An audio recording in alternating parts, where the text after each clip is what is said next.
Chaque année, la violence fait 1,5 million de morts dans le monde, parmi lesquelles plus de 50 000 femmes selon les Nations Unies. La plupart de ces actes de violence physique et ou sexuelle sont commis par un partenaire intime. D'ailleurs, selon le Fonds des Nations Unies pour la population, près de 90% de la violence à l'égard des femmes reste domestique. Des chiffres qui, au fil des années, ne cessent d'augmenter et devraient interpeller. Pourtant, le mal persiste.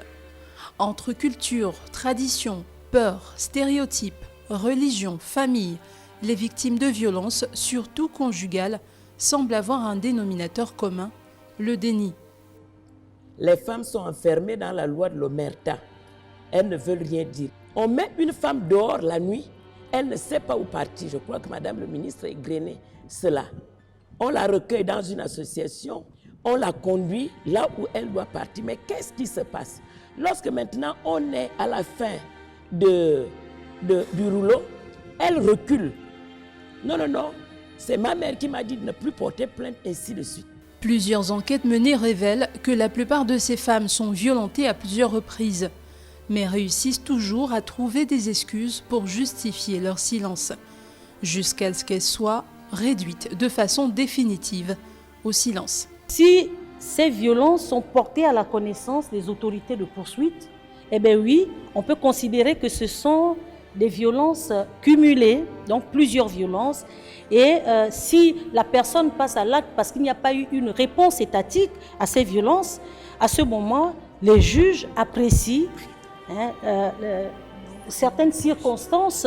Quel que soit le contexte social, il semble désormais clair que le déni des victimes soit devenu l'ennemi numéro 1. Il devient donc plus qu'impérieux d'amener ces femmes à reconnaître que dès la première gifle, le premier coup, l'autre a porté atteinte à notre dignité et donc vient de commettre un crime.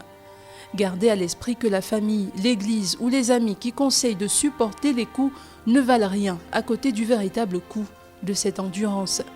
Se libérer de son bourreau commence ainsi par une libération propre au préalable. Il faut qu'on apprenne nous-mêmes les femmes à refuser de se faire violenter. Les femmes parfois, le mari est là, il viole ses enfants, elles refusent de partir de là parce qu'elles subissent plusieurs violences. Elle refuse de partir de là parce qu'elle va avoir la dépendance financière, parce qu'elle elle veut rouler dans des grosses voitures, elle va être toujours la dame qu'on va voir qu'elle est au top. Or, en fait, elle subit, elle souffre. Elle fait souffrir en même temps les enfants. Donc, pour briser aussi le silence, il faut qu'on ait la force et la détermination de dire « je n'en veux plus, je pars ». Parfois, les victimes pensent que même si elles dénoncent, personne ne va les entendre. Et c'est pourquoi les violences se poursuivent, pensent certains défenseurs des droits des femmes. À chaque pays de montrer et démontrer donc, au travers de textes, mais également de la répression corrective, que ces femmes seront encore plus entendues, crues et défendues.